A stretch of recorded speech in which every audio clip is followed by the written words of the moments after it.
हाँ भाई क्लास सब हो गए ज्वाइन, सारे के सारे ज्वाइन हो गए। तो हम बात कर रहे थे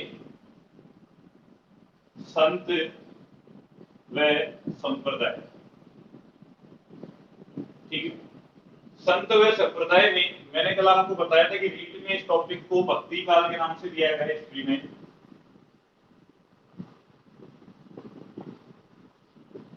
कल मैंने यहाँ पर आपको बताया था भक्ति काल में भक्ति को दो रूपों से माना गया है। कौन कौन से रूप मतलब बताए गए भाई? कल कौन कौन से रूप बताए थे? भक्ति के आंसर दो मुझे। भक्ति के कौन कौन से रूप बताए थे कल मैंने आपको? कल कल जो क्लास में थे सैगुण भक्ति और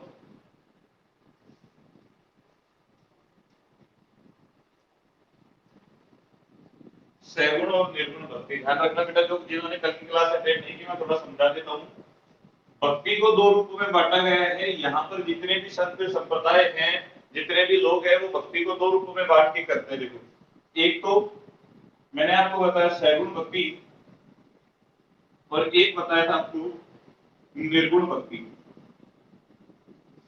सैगुण भक्ति वो है जिसके अंदर कोई भी संप्रदाय है, कोई भी संत है, कोई भी व्यक्ति है, वो ईश्वर की मूर्ति की पूजा करता है, किसी ना किसी मूर्ति की पूजा करता है, वो तो सैगुण भक्ति कहलाती है। और निर्गुण भक्ति ज्ञान मार्गी, मतलब जो पूरी प्रकृति में ही कण कण में प्रभु को, ईश्वर को मानते हैं, वो क्या कहलाती है? निर्गुण भक्ति। इसमें किसी मूर्ति की पूजा नहीं की जाती। इसमें ज्ञान के अनुसार कहा जाता है कि ईश्वर एक है, ईश्वर जो ईश्वर है वो कण कण में व्याप्त है, वो निर्गुण व्यक्ति भक्ति। इसके सिवाय मैंने आपको बताया था कि हिंदू धर्म की दो शाखाएं। हिंदू धर्म की कितनी शाखाएं बताई थी मैंने भैया आपको? दो शाखाएं बताई थी। कौन कौन सी थी दोनों शाखाएं? हिंदू धर्म की मैंने आपको बेटा दो शाखाएं बताई थी। कौन कौन सी थी दो शाखाएं? आलवार, भागवत, वैष्णव, नयनार, आडियार और शैव। Very good Himanshu Sharma. देखो, हिंदू धर्म को दो भागों में बांटा गया है। इसकी दो शाखाएं बनाई गई है। एक तो बनाई गई है कौन सी अपनी? आलवार, और एक बनाई गई है नैनार। आलवार और नैनार। आलवार को अपन भागवत भी कहते हैं और वैष्णव भी कहते हैं, जैसे कि हिमांशु शर्मा ने कंप्लीट लिखा है कमेंट रखने में। नैनार, आर्या या शैव संप्रदाय शाखा। देखो, आलियार, आलवार, भागवत, वैष्णव जो शाखा के लोग होते हैं, वो तो कौन से भगवान की पूजा करते हैं या उनके अवतारों की पूजा करते हैं? आलवार जो संत होते हैं, आलवार शाखा को मानने वाले जो लोग हैं, वो विष्णु भगवान व उनके अवतारों की पूजा करते हैं। विष्णु भगवान व उनके अवतारों की पूजा करते हैं। और नैनार है, वो भगवान शिव की पूजा करते हैं। नैनार जो लोग हैं, वो भगवान शिव की पूजा करते हैं। Very good.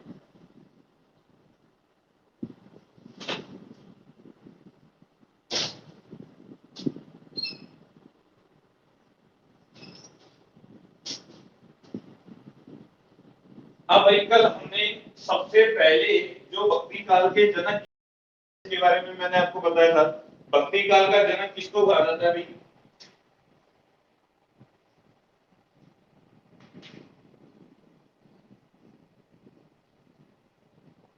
शंकराचार्य। कल हमने शंकराचार्य के बारे में बात की थी, जिन्हें भक्ति का जनक कहा जाता है। और भक्ति की उत्पत्ति दक्षिण भारत से हुई थी, क्योंकि यार जो शंकराचार्य ने भक्ति का जनक कहा जाता है और ये केरल के रहने वाले थे, इसलिए भक्ति की उत्पत्ति दक्षिण भारत से मानी जाती है। अब देखो भाई, शंकराचार्य के बाद में जो दूसरे संत आए, उनका नाम था रामानुजाचार्य। नाम सुना होगा आपने। शंकराचार्य के बाद में नाम आता है रामानुजाचार्य का। इनके बारे में हम यहाँ से डिटेल से बात करेंगे। शंकराचार्य के बाद आते हैं रामानुजाचार्य। अब देखो, रामानुजाचार्य है, वो पूजा करते थे विष्णु और लक्ष्मी की। रामानुजाचार्य थे, वो विष्णु और लक्ष्मी की पूजा करते थे। एक बात बताइए, विष्णु और लक्ष्मी की पूजा करते थे, तो ये आलवार संत थे, नैनार संत थे? ये विष्णु और लक्ष्मी की पूजा करते थे, तो ये आलवार संत या नैनार थे। Very good. जो विष्णु की पूजा करेगा, उनके अवतारों की पूजा करेगा, वो वीडियो वगैरह चल रही है, एक बार देखो। मैं वैसे ठीक है। कौन कौन जुड़ा हुआ है? विकास, दिलकुश, अशोक, क्या करोगे नाम जानकर, और हिमांशु शर्मा, ऋषभ शर्मा, नीलम शर्मा, प्रिया, विनीत, जांगीर। ठीक है, ठीक है। अभी हॉटस्पॉट से चला रहे हैं, अभी का तो काम चल जाएगा अपना, 5-7 मिनट लगेंगे उसको चालू होने में। तो बेटा हम रामानुजाचार्य के बारे में बात कर रहे थे। तो देखो, ये रामानुजाचार्य है जो पूजा करते थे विष्णु और लक्ष्मी की, तो ये आलवार संत हुए। अब देखो, ये विष्णु और लक्ष्मी की मूर्ति की पूजा करते थे। किसकी पूजा करते थे? मूर्ति की पूजा करते थे। तो मुझे एक बात बताओ, जब ये मूर्ति की पूजा कर रहे हैं, तो ये सगुण भक्ति करते थे या निर्गुण भक्ति करते थे? ये सगुण भक्ति करते थे या निर्गुण भक्ति करते थे? वेरी गुड, सगुण भक्ति। तो आपसे पूछ लिया जाए रामानुजाचार्य किस प्रकार के संत थे, तो आलवार संत थे, मूर्ति की पूजा करते थे, इसलिए ये सगुण भक्ति करते थे। अभी किसकी पूजा करते थे भाई? विष्णु और लक्ष्मी की, नारायण और नारायणी की ये पूजा करते थे। इनका जन्म हुआ था बेटा, इनका जन्म 1017 ईस्वी में, ध्यान रखना, इनका जन्म हुआ था 1017 ईस्वी में तिरुपति नगर। इनका राशन कार्ड लिखवा देता हूं, तिरुपति नगर, सीमांध्र। सीमांध्र क्या है बता सकते हो कोई? आंध्र प्रदेश। रामानुजाचार्य का जन्म 1017 ईस्वी में तिरुपति नगर, सीमांध्र, आंध्र प्रदेश में हुआ था। और इनकी जो निधन है, वो इनका निधन 1137 ईस्वी में, इनका निधन है 1137 ईस्वी में हुआ। और एक बार एक फर्स्ट ग्रेड में एक क्वेश्चन आया था एग्जाम में कि इनके गुरु का नाम क्या था? रामानुजाचार्य के गुरु का नाम क्या था भाई? इनके गुरु का नाम था भाई यमुनाचार्य। अब इनके राशन कार्ड के बारे में बात कर रहे हैं भाई, नॉर्मली अब तक अपन। इन्हें ध्यान रखना, रामानुजाचार्य को मध्य काल में भक्ति का जनक कहा जाता है। रामानुजाचार्य को मध्य काल में भक्ति का जनक कहा जाता है। ध्यान रखना, भक्ति का शुरुआती जनक तो किसे कहा जाता है? शंकराचार्य को। और मध्य काल में जो भक्ति का जनक कहा जाता है, वो किसे कहा जाता है? रामानुजाचार्य को। किसको कहा जाता है भैया? रामानुजाचार्य को। भक्ति आंदोलन का, सॉरी, भक्ति आंदोलन का जनक रामानुजाचार्य को कहा जाता है मध्य काल में। मध्य काल में रामानुजाचार्य को भक्ति आंदोलन का जनक कहा जाता है। इनके गुरु का नाम था यमुनाचार्य। इनका निधन हुआ 1137 ईस्वी में, जन्म हुआ था इनका 1017 ईस्वी में। इनका जन्म स्थान, इनका जन्म स्थान है तिरुपति नगर, सीमांध्र, आंध्र प्रदेश में। अभी तक तो हम दक्षिण भारत के राजस्थान के पहाड़ों की संत की बात कर रहे हैं, जिन्होंने भक्ति काल का उद्भव किया था। उत्तरी भारत में तो बाद में आएगा अपनी भक्ति काल, ये शुरुआत में कहां से हुई थी इसके बारे में बात कर रहे हैं। तो यहां तक के पॉइंट क्लियर हो गए आपको रामानुजाचार्य के बारे में? यहां तक के पॉइंट क्लियर हो गए रामानुजाचार्य की? कोई दिक्कत किसी को?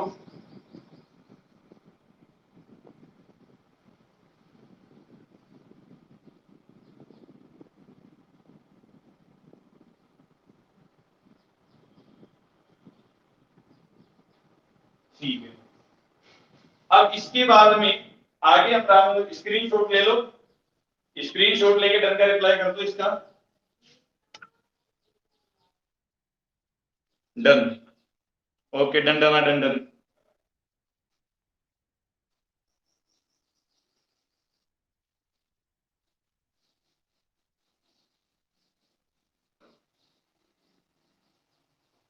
अभी हम रामानुजाचार्य की बारे में बात कर रहे हैं भाई। रामानुजाचार्य मध्यकाल में भक्ति आंदोलन का जनक कहा जाता है। इनके गुरु का नाम है यमुनाचार्य। ये आलवार संत थे और इन्होंने सैगुण भक्ति की थी। अब देखो, रामानुजाचार्य के द्वारा रामानुज संप्रदाय चलाया गया। रामानुजाचार्य के द्वारा रामानुज संप्रदाय चलाया गया। लेकिन आपसे अगर एग्जाम में पूछ लिया जाए कि रामानुज संप्रदाय की स्थापना किसने की थी, ध्यान रखना, रामानुज संप्रदाय का पूर्व में नाम था श्री संप्रदाय। थोड़ा ध्यान से समझना, रामानुज संप्रदाय का पूर्व में नाम क्या था? श्री संप्रदाय था। और इस श्री संप्रदाय की स्थापना की थी रामानुजाचार्य के गुरु यमुनाचार्य ने। ठीक है, बाद में इस श्री संप्रदाय का नाम बदलकर रामानुजाचार्य ने इसका नाम क्या रख दिया? रामानुज संप्रदाय। इनके गुरु के द्वारा रामानुज संप्रदाय का पूर्व में नाम क्या था? श्री संप्रदाय। और श्री संप्रदाय की स्थापना की थी यमुनाचार्य, जो कि रामानुजाचार्य के गुरु थे। और फिर रामानुजाचार्य ने इसका नाम बदलकर बेटा रामानुज संप्रदाय कर दिया। ठीक है, ये बात ध्यान रखना, श्री संप्रदाय की स्थापना किसने की? इंपोर्टेंट है। श्री संप्रदाय की स्थापना की थी रामानुजाचार्य के गुरु यमुनाचार्य ने। और रामानुज ने, अगर ऐसे पूछ लिया जाए कि रामानुज संप्रदाय की स्थापना की थी किसने की थी, वो भी किसने की थी बेटा? यमुनाचार्य ने की थी। इन्होंने तो केवल उसको आगे बढ़ाया था संप्रदाय को। अब इन्होंने जिस प्रकार से कल मैंने आपको बताया था कि शंकराचार्य ने अद्वैतवाद का सिद्धांत दिया था कि नहीं दिया था, तो उसी प्रकार से यहां पर इन्होंने रामानुजाचार्य ने जो मत या सिद्धांत रामानुजाचार्य ने जो मत या सिद्धांत दिया था, वो दिया था आपको बेटा विशिष्टाद्वैतवाद।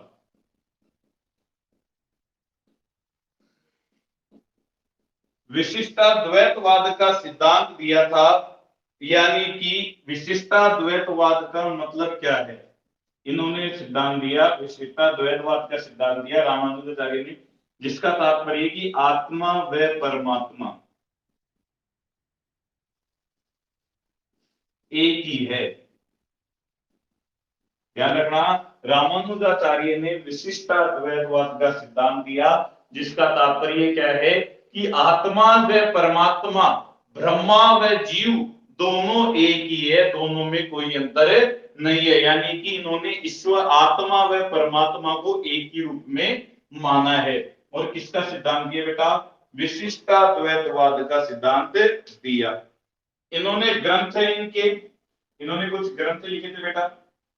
उन ग्रंथों का नाम है श्री भाष्य, वेदांत सूरत, वेदांत सूरत और वेदांत दीपक।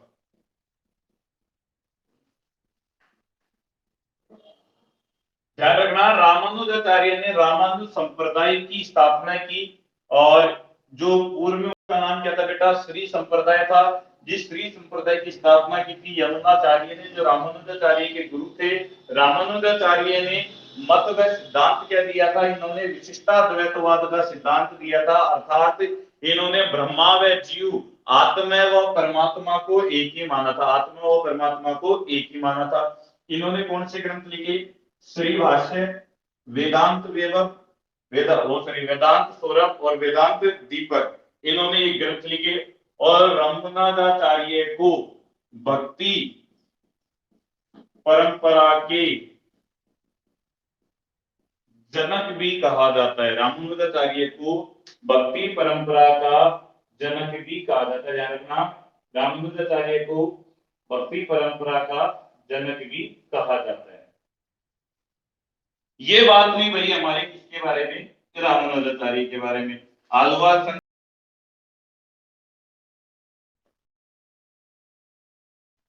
क्लियर यहां तक रामानुजाचार्य के बारे में?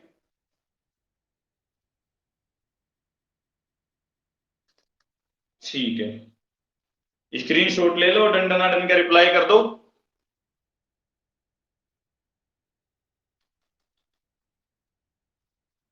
डंडनाडन का कर दो एक रिप्लाई फटाफट।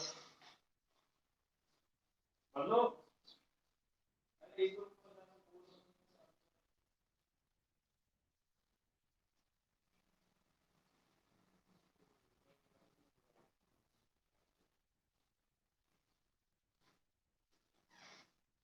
ठीक है भाई, हमने अभी तक शंकराचार्य और रामानुजाचार्य के बारे में बात की बेटा। इन दोनों में आपको कोई दिक्कत? एक तो इनके मत व सिद्धांत और इन्होंने कौन कौन से संप्रदायों की स्थापना की, ये आपको कंपलसरी याद रखना है। तो दोनों के बारे में क्लियर है बेटा आपकी बातें?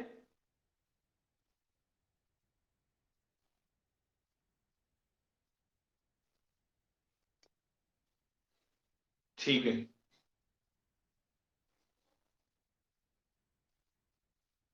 आगे बढ़ते हुए नंबर एक शंकराचार्य, नंबर दो रामानुजाचार्य। अब हम बात करेंगे रामानंदी की, जिन्होंने रामानंदी संप्रदाय की स्थापना की।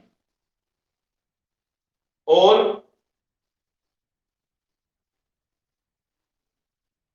देखो, रामानंद,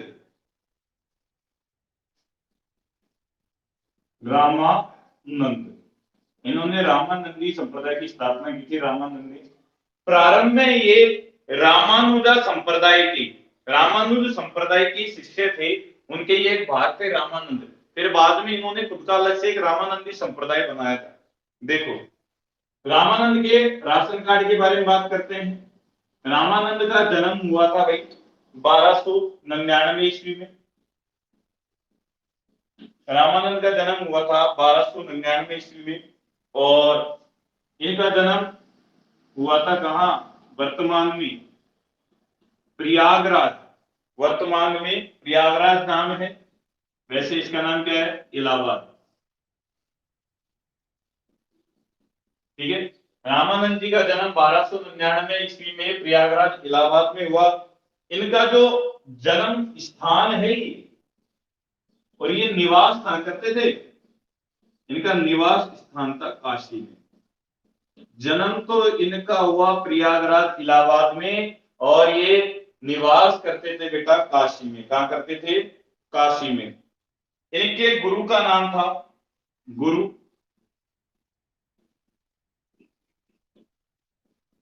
राघवानंद कांचीपुर। राघवानंद कांचीपुर इनके गुरु का नाम था बेटा। ये निवास करते थे काशी में। इनके गुरु का नाम था राघवानंद कांचीपुर। और इनकी माता थी सुशीला देवी। माता का नाम था बेटा इनकी सुशीला देवी। और इनके जो पिता का नाम था पुण्य सदन। इनके पिता का नाम था पुण्य सदन। यहां से आपको पूरा एक भी क्लास ड्रॉप नहीं करनी है, ये ध्यान रखना। क्योंकि रामानंद के रामानंदी संप्रदाय से ही सारे जितने भी आगे संघ है वो सारे के सारे इनके ही आगे जुड़े हुए हैं स्टेप बाय स्टेप। तो रामानंद थे, शुरुआत में रामानुज संप्रदाय को मानते थे। इनका जन्म 1299 ईस्वी में हुआ। ठीक है, जन्म स्थान प्रयागराज इलाहाबाद में था। निवास काशी में करते थे। गुरु का नाम था राघवानंद कांचीपुर। राघवानंद कांचीपुर किसके गुरु थे? रामानंद के गुरु थे। इनकी माता का नाम सुशीला देवी और पिता का नाम क्या था? पुण्य सदन। ठीक है, स्क्रीनशॉट ले लो, अपना नेट भी आ गया।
चलो आगे बढ़ते, देखो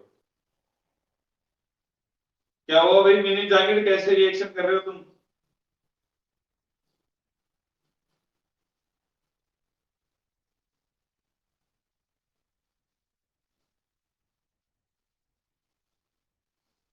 अब आगे बढ़ते हैं भाई। अब देखो जो रामानुज जी थे, ये प्रारंभ में,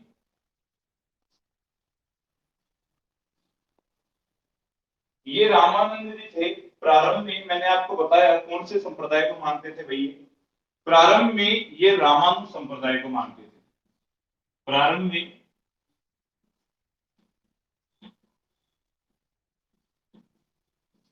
रामानुज संप्रदाय के अनुयायी थे, या फिर कह सकते हैं हम रामानुज संप्रदाय को मानते थे।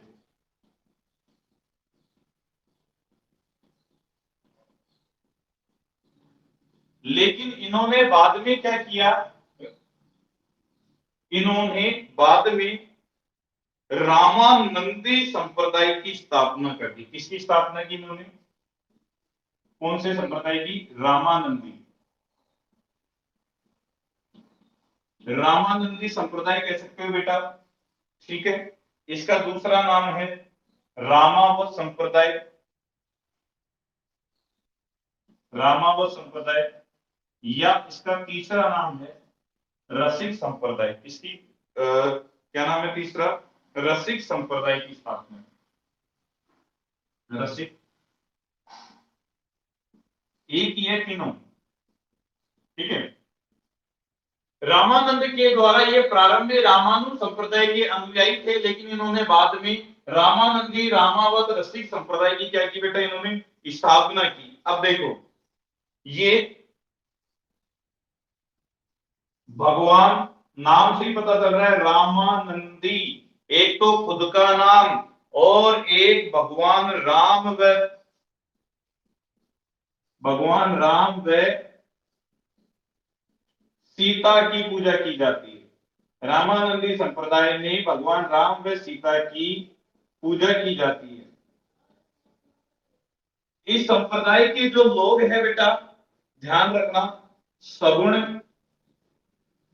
व निर्गुण दोनों प्रकार की भक्ति करते हैं। ध्यान रखना, जो रामानंद के सगुण व निर्गुण दोनों प्रकार के संत थे।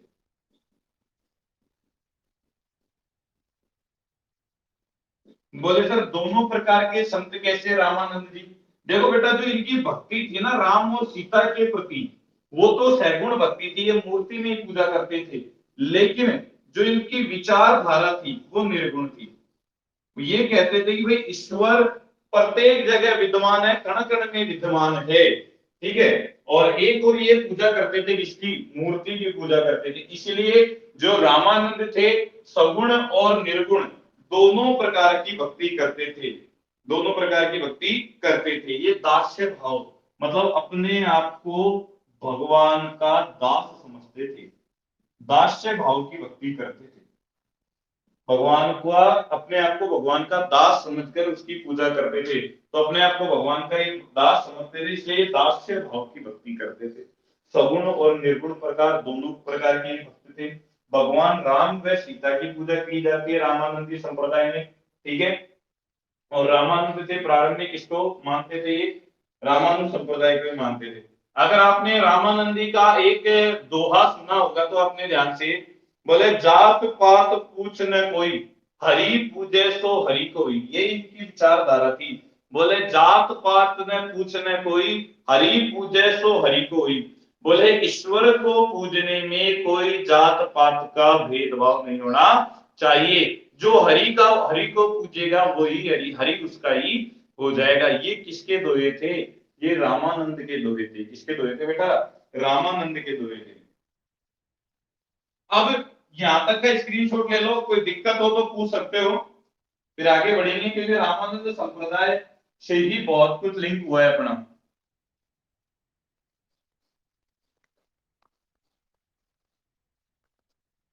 ऑल क्लियर, स्क्रीनशॉट ले लो, डन डना डन का रिप्लाई कर दो।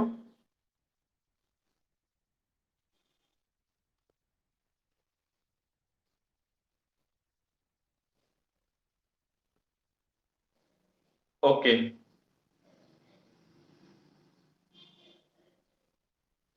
ध्यान रख लेना, सगुण और निर्गुण दोनों प्रकार के भक्त थे। रामानंद ने रामानंदी रामावत रसिक संप्रदाय की स्थापना की।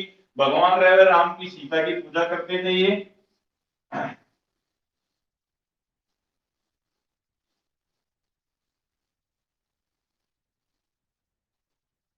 इनका जन्म इलाहाबाद प्रयागराज में हुआ था।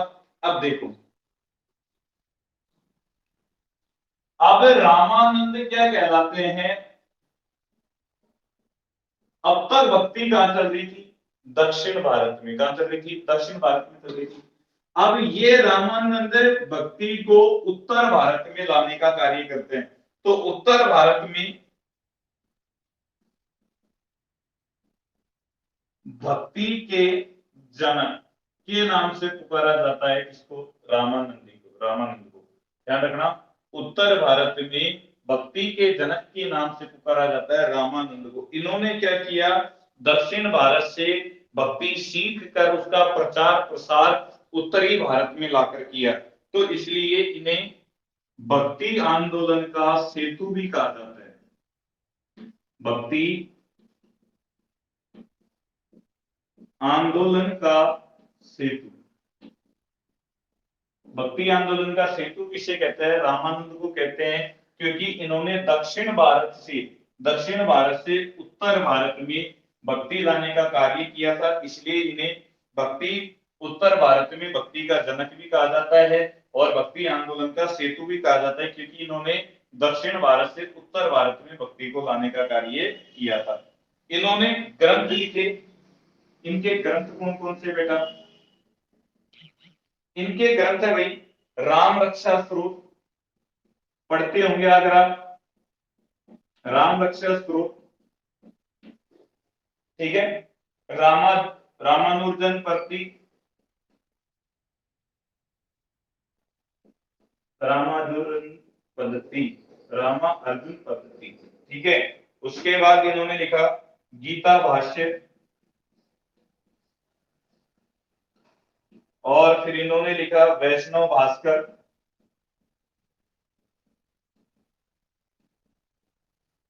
ये इन्होंने क्या लिखे थे? ग्रंथ लिखे थे। और सबसे इंपॉर्टेंट एक और बात,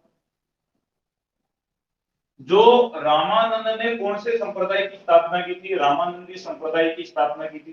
तो रामानंदी संप्रदाय की प्रधान पीठ, रामानंदी संप्रदाय की जो प्रधान पीठ है, रामानंदी संप्रदाय की प्रधान पीठ, रामानंदी संप्रदाय की प्रधान पीठ बेटा श्रीमठ, इंपोर्टेंट है, एग्जाम में आ चुका है। रामानंदी संप्रदाय की प्रधान पीठ है श्रीमठ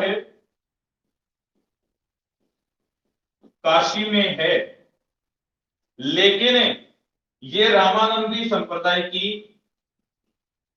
भारत में प्रधान पीठ है, ध्यान रखना, भारत में रामानंदी संप्रदाय की प्रधान पीठ श्रीमठ काशी में है। श्रीमठ काशी में है।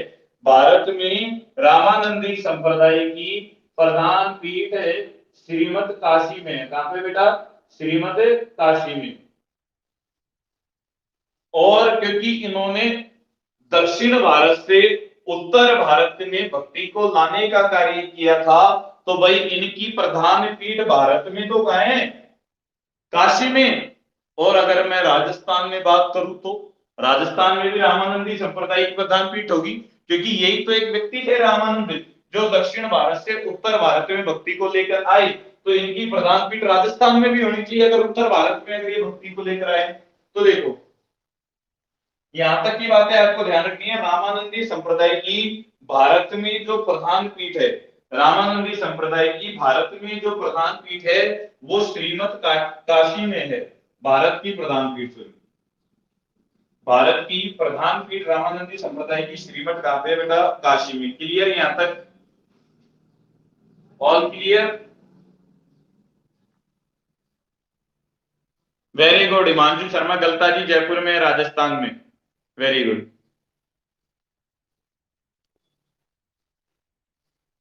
ठीक है,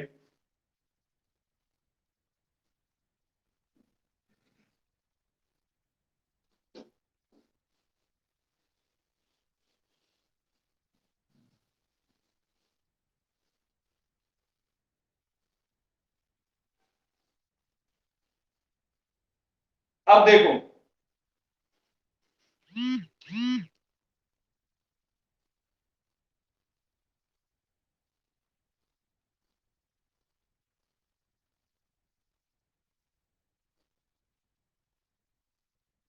रामानंद के एक शिष्य थे, रामानंद के एक शिष्य थे बेटा, कृष्णदास पेहारी, कृष्णदास पेहारी। ये भोजन में पेहारी, इनका नाम तो इनका कृष्णदास ही था, लेकिन इनका पेहारी नाम कैसे पड़ा? ये भोजन में केवल दूध का सेवन करते थे।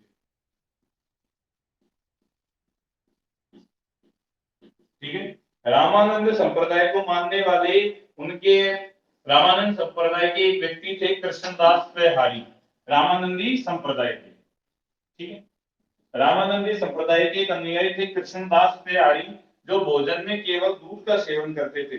इनका जन्म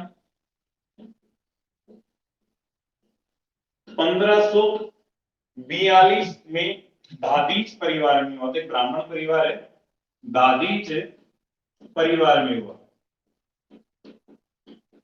दादीच परिवार में कृष्णदास पेहारी का जन्म हुआ। इनके गुरु का नाम था अंतानंद।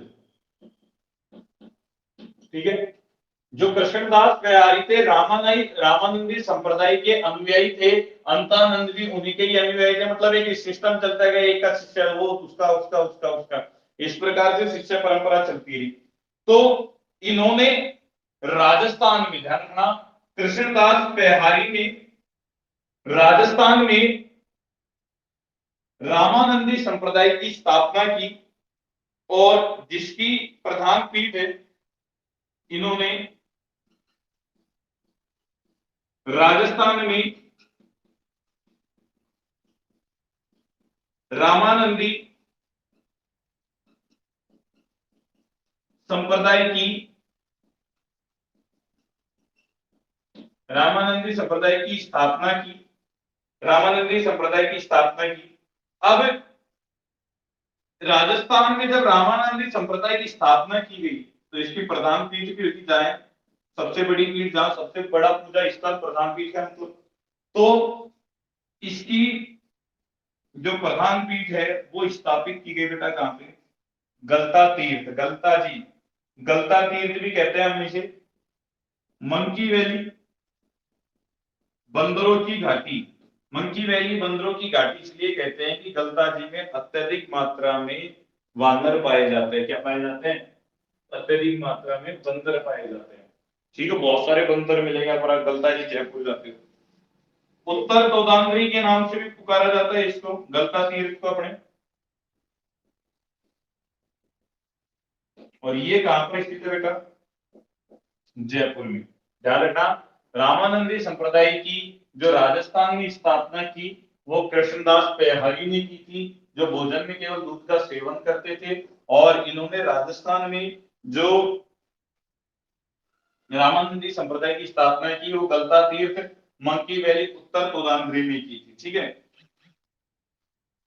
रामानंदी कौन से संत थे भाई? भाई एक बात बताना रह गया, रामानंदी जो संप्रदाय के संत होते हैं, ये कौन से होते हैं भाई? राम सीता की पूजा कर रहे हैं तो आलवारी होंगे, राम और सीता की पूजा कर रहे हैं तो कौन से संत होंगे? आलवारी संत होंगे।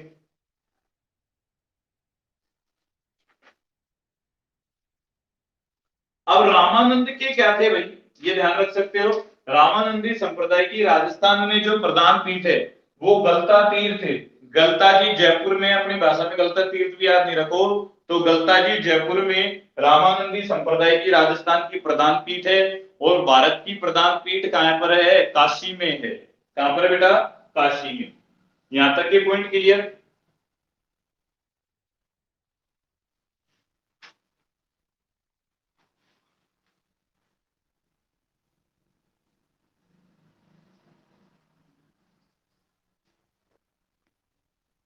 क्लियर सभी के?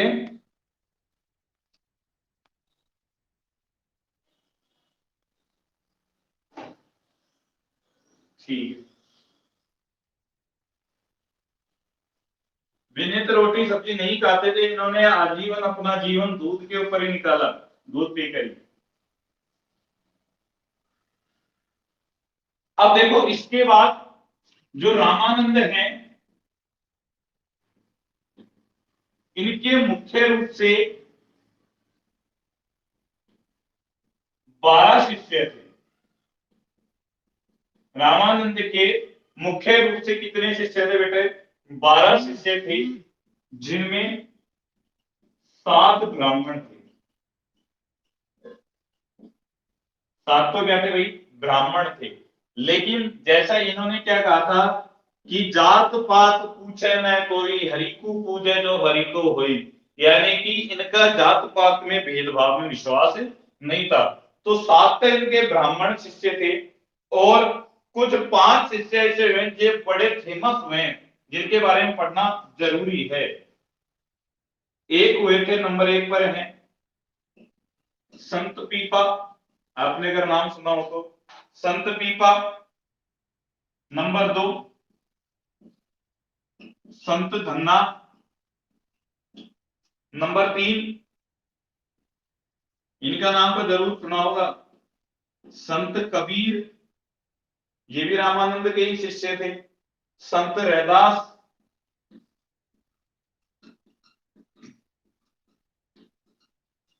संत रैदास, और सैन आशानंद। ठीक है।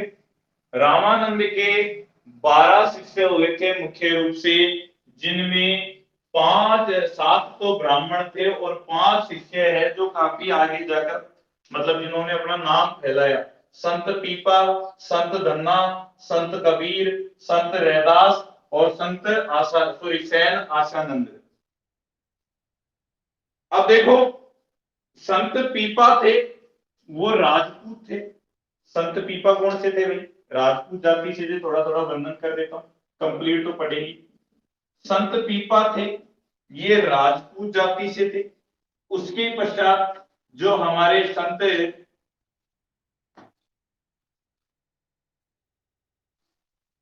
धन्ना हुए हैं, ये जाट जाति के हुए हैं। संत कबीर थे, ये जुलाह थे। ठीक है, धोबी जाति के। संत रैदास, ये खुद कहते हैं कि जाति आती जाति वाति कोई पता नहीं है, ये खुद कहते हैं मैं रैदास चमारा का। तो ये अपने आप को चमार जाति का मानते हैं। और सैन आशानंद, ये नाई जाति के नाम से ही पता चल रहा है, सैन। ठीक है, तो ये कौन सी जाति के थे? नाई जाति। तो ध्यान, रामानंद के मुख्य रूप से 12 शिष्य थे, जिसमें से 7 ब्राह्मण थे, और 5 थे वो अलग अलग जाति के थे। और इन 5 शिष्यों के बारे में हम डिटेल से कल पढ़ेंगे, एक एक शिष्य के बारे में पढ़ेंगे, क्योंकि ये सारे नाम बड़े प्रचलित है, बड़े फेमस है पूरे भारत देश में। तो इनके बारे में पढ़ना भी कंपल्सरी है, और इनके बारे में पढ़ के फिर हम आगे बढ़ेंगे। ठीक है, संत कृपा, संत गन्ना, संत कबीर, संत वैदा, सैन, इनके बारे में बेटा कल पढ़ेंगे। बहुत बहुत धन्यवाद। पहले बात तो किसी को डाउट हो तो पूछ सकता है।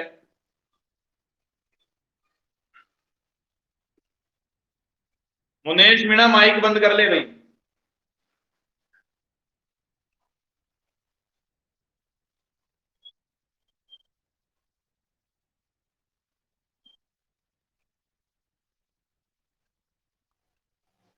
रुक जाओ, इस मुनेश मीणा को आउट ही कर देते हैं।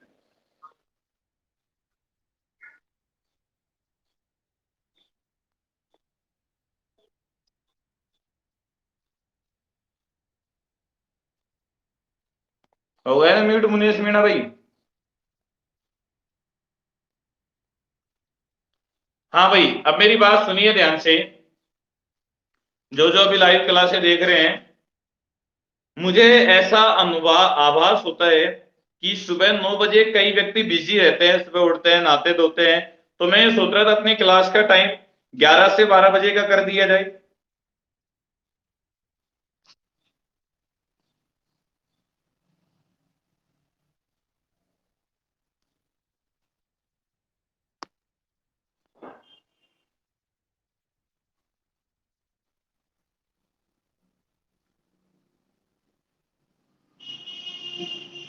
या फिर रात को 8 से 9 का कर दे तो 8 से 9 जीके हो जाएगी, 9 से 10 तुम्हारी ये हो जाएगी, क्या नाम से, रीजनिंग, दोनों साथ साथ हो जाएगी।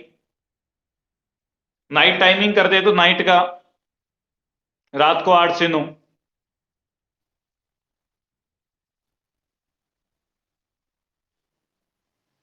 भाई सुबह हो सकता है अगर कोई कार्य में बिजी वगैरह रहो तो रात को 8 से 9। चलो जैसी भी है मैं सूचना आपको व्हाट्सएप पे कर दूंगा, नहीं तो देखो जैसे भी लाइव क्लास चालू होती है नोटिफिकेशन तो आपके पास आ ही जाता है। आप टाइम शेड्यूल में देख लेना, वैसे तो 9 बजे का ही है, अगर मैं टाइम चेंज करता हूँ तो ऐप में जाके टाइम शेड्यूल में देख लेना। और हम बात करेंगे फिर संत पीपा, संत धन्ना, आसानंद, कबीर, रैदास के बारे में कल। बहुत बहुत धन्यवाद, ऐसे ही आप लोगों का साथ बना रहे सभी का। और लाइव लीव हो जाओ, क्लास छोड़ दो भाई पहले।